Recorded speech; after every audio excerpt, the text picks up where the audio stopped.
Good morning, everybody. This is a live update on the severe weather situation. Tornado outbreak looks increasingly likely Friday night through Saturday morning. Whoa! I'm hearing my live in my headphones at the same time, just talking to myself. But you can see that the Storm Prediction Center has a large slight risk now that stretches from about the Shreveport area up into southern Indiana. We're going to break down the new model guidance. The 12Z NAM is coming out. The 3-kilometer NAM out until 0Z Friday evening shows the potential even for some diurnal or daytime convective initiation, maybe near that Shreveport area, and a whole entire highway of big-time wind shear and surface-based instability out ahead of it. We've also got some storms that are developing down into the southeastern U.S. too that I'm keeping a relatively close eye on. This is a marginal risk down there, southern Georgia into northwestern Florida. But a lot of this flow here parallel to this front that's sagging off to the south. I have been watching a couple of these renegades that have been trying to intensify a bit, but they just look a little bit strung out. Wind shear is likely a bit too veered. But look at this one. This is a splitting supercell. You've got a left split that's rocketing northward, Bristol, Aspinwall, Georgia, and then Patterson's about to get hit by this right mover to the west of Patterson. Low-level mesocyclone starting to ramp up on approach to Patterson here. Marginal risk for severe weather. 2% tornado probability down here. Southeastern Georgia into northwestern Florida. Far southern coastal South Carolina as well could be at risk for this tornado event. But there is that splitting supercell. I had to cancel that again, but there you can see that right mover heading into Patterson, Georgia. We will be keeping a close eye on this during this live briefing as well. Looks like the right mover here is dominating. A little bit of an RFD structure. You can see some inflow coming in here as well. Yeah, the camera on this deal glitches quite a bit. This is an armored laptop, a Dell Toughbook laptop that is waterproof. The video camera does work so that I could still report live when I'm in the field dominating. But yeah, it is a little bit glitchy. But it is green too, so that's a good thing.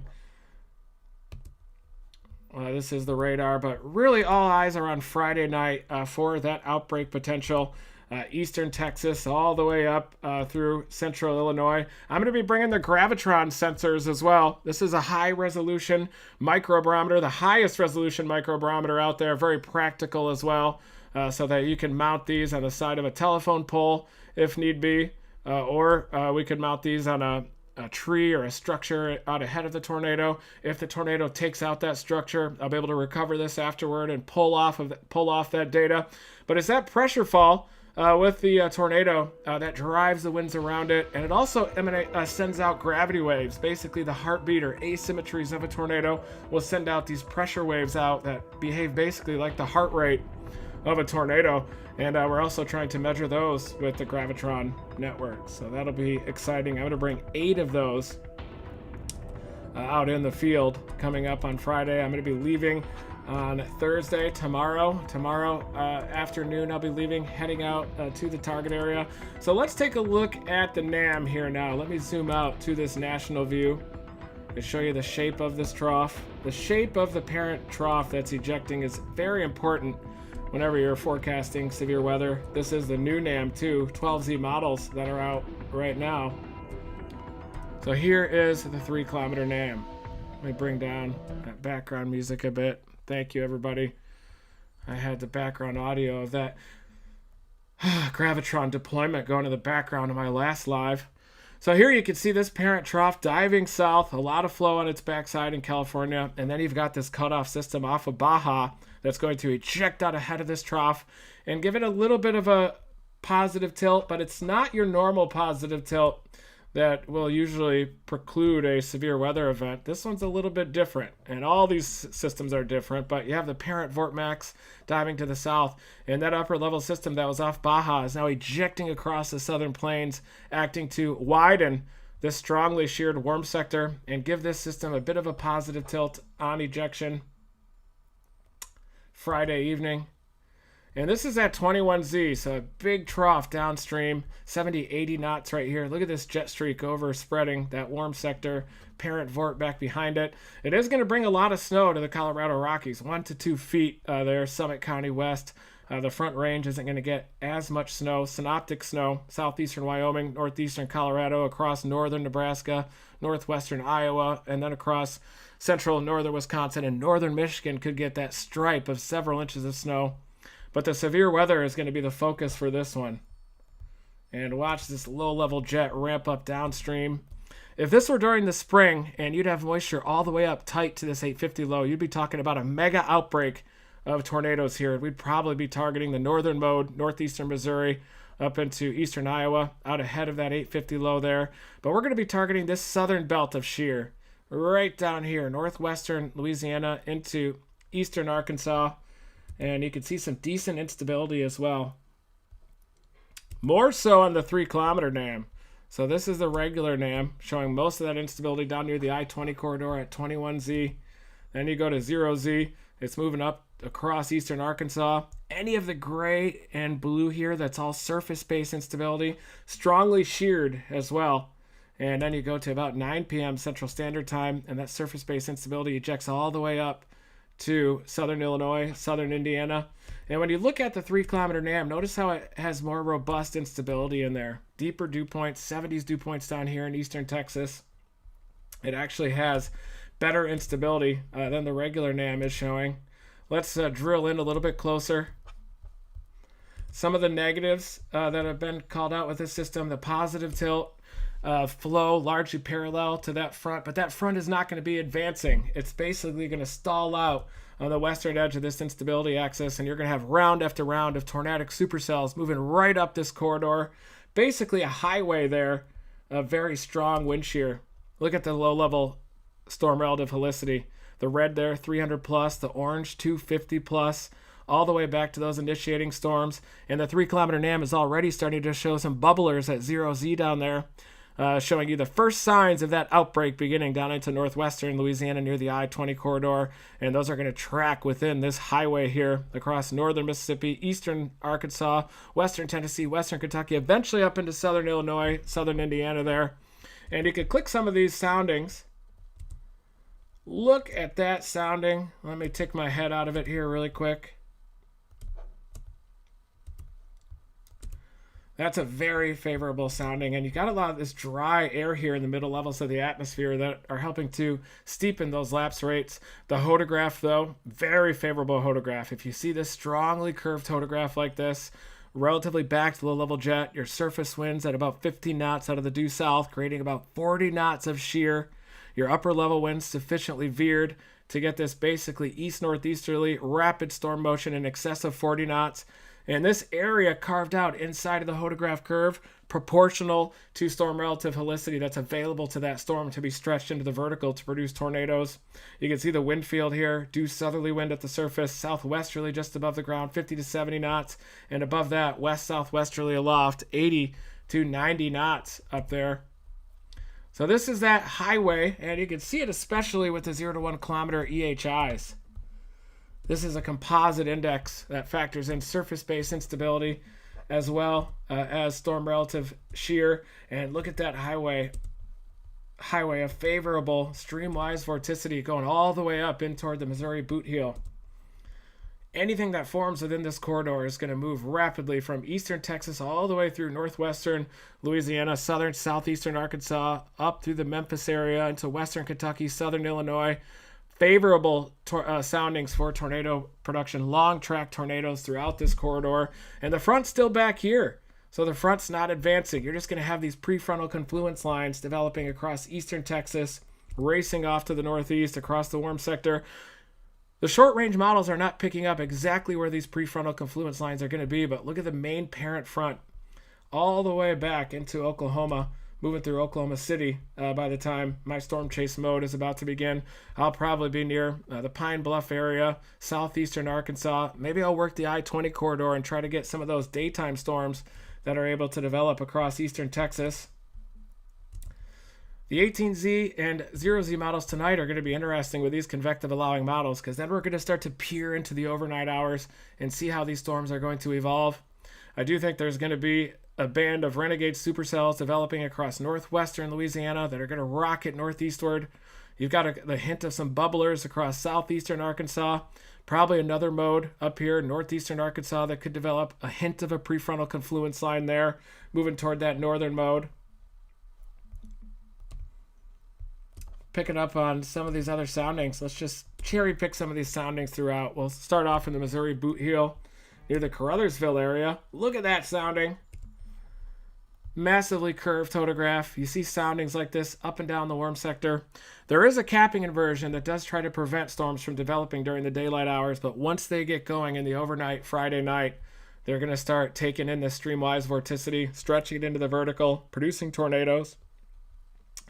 Southerly surface wind flipping over to southwesterly loft, 50 to 60 knots, and then you get a west-southwesterly wind, 90 to 100 knots in the middle to upper portions of the troposphere.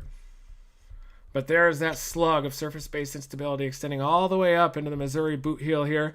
The best co-location of instability and wind shear extending from eastern Arkansas down across northwestern Louisiana down into the Texas piney woods.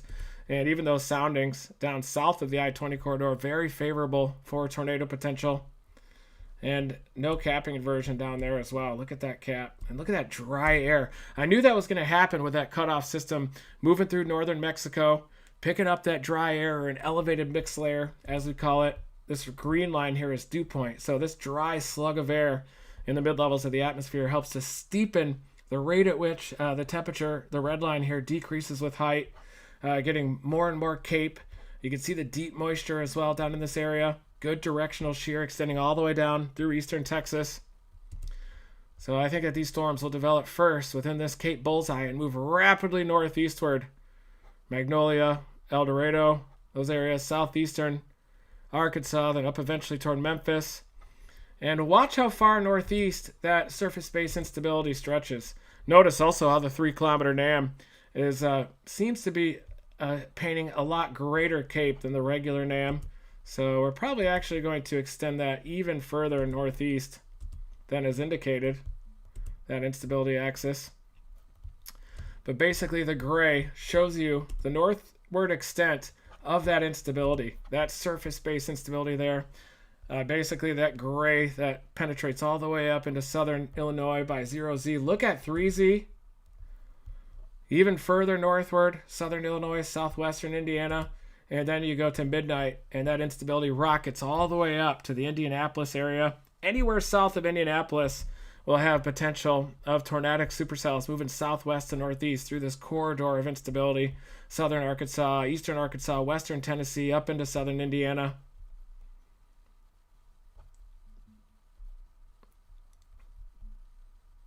And then the instability begins to subside in the early morning hours on Saturday.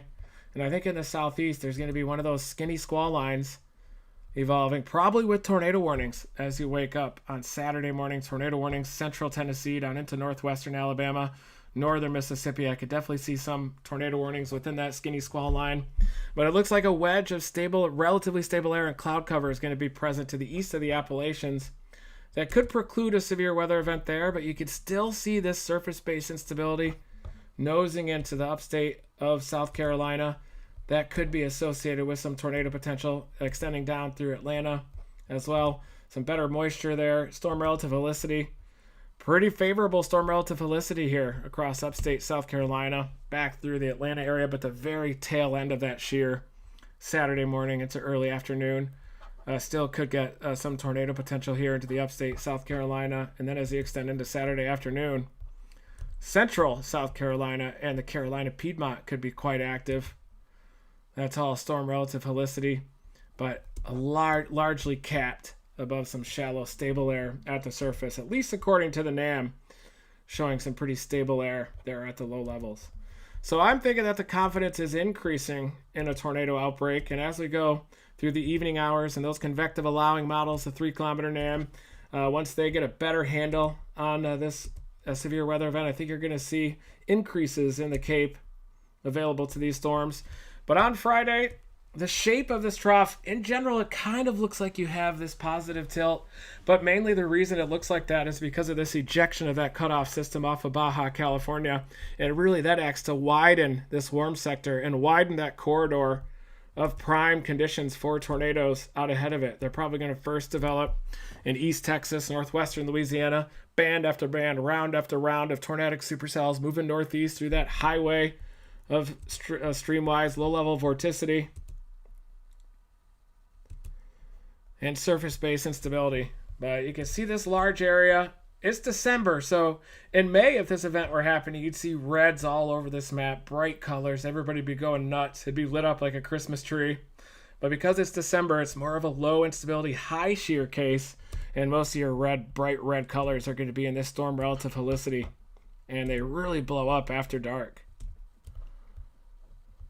in this corridor here. But if this had moisture, you'd be able to target the more favorable point of the trough ejection, probably northern Illinois, eastern Iowa up here, St. Louis northward. Probably talking about a Rochelle type of an event up there, playing on the northeastern quadrant of that ski jump. But this is December, so we got to play the southern mode where that deeper moisture is located. It's probably going to be late night, but look at that instability build here. And this is a prefrontal trough. The actual front's back behind it, so these storms will be able to move off of this pretty easily throughout this warm sector. But if that moisture were all the way up into the southern Great Lakes, we'd be talking about a mega tornado outbreak. Just because the storm system's positively tilted does not mean that it's not going to produce a outbreak of severe weather. And this one just has a lot of flow loaded on its front side, but really the main trough axis is pretty close to neutral. If it gained that negative tilt on ejection, we'd probably be talking about a bigger outbreak here. But I do think that there's going to be a nocturnal outbreak of severe weather Friday night and on through Saturday morning. It's not going to be that multiple day severe weather event that we originally thought likely. So let's take a look now one more time at the radar here, southern Georgia. See how these supercells are maturing. This one's got a chance east of Patterson. It's not getting an incredible mesocyclone ramping up just yet. Well, it does have that big area of storm relative inflow east of Patterson there. So this supercell is trying to ramp up. Usually you'll see this evolve. You'll see this storm relative inflow form, and then you'll see the mesocyclone begin to get more compact as vorticity is gradually getting flipped into the vertical, and then you'll see it tighten up and undergo tornado genesis. Then you'll see the storm relative inflow dip down. You'll see that echo top dip down a little bit as that is ramping up. But there's the echo top. You can kind of pick out the stronger storms within this. And boy, that one doesn't have as impressive of an echo top as that one down near Black Shear, which is probably has a stronger mesocyclone. Even though it has a smaller reflectivity pattern, you can still see this hook-like feature on the backside. Weak echo region, some inflow coming in there. But that rotating updraft is causing its echo top to penetrate a bit higher up into the atmosphere. But I'd want to be on this lead storm, somewhere out in this coastal area down here, waiting for it to mature. Wouldn't mind being southeast of the Jessup area on 25, looking off to my southwest at that developing storm. Watch this be the tornado of the day. It'll be this lead one east of Patterson. But that's a big storm relative inflow zone. We can loop this radar and look at it turn right too. If that storm can move east-southeast, it'll definitely have a better tornado potential. Looks like that mesocyclone ramped up and is getting a little more diffuse, but the stronger that mesocyclone is able to get, the more it can turn right and the more storm relative helicity that'll be available to it. It's possible this lead one could weaken a bit as it approaches some low-level stable air, and that this one near Black Shear will dominate and turn off to the right. Southeastern Georgia, there's the Florida border. So this area could be quite interesting for tornado potential. It is a marginal risk for that severe weather.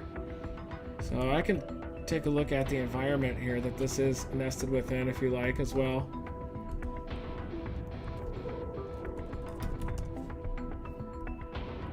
I do think that they're going to probably upgrade that risk to an enhanced eventually. It's only a matter of time till that happens. But look at these west-southwesterly surface winds down here in southeastern Georgia. To move that a little out of my head so that you can see it, but basically, you really need more of a southerly, south-southwesterly surface wind for that due easterly storm motion to generate those storms. But if these are able to turn right and move east-southeast, they'll be turning into that flow quite a bit more into southeastern Georgia.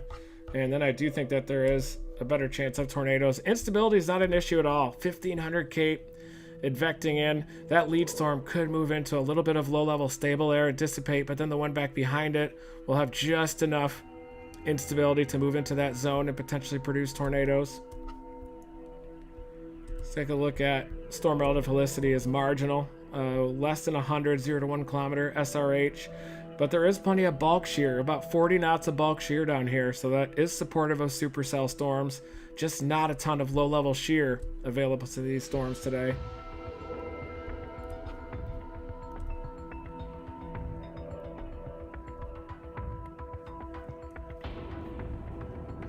But we'll just have to keep an eye on this.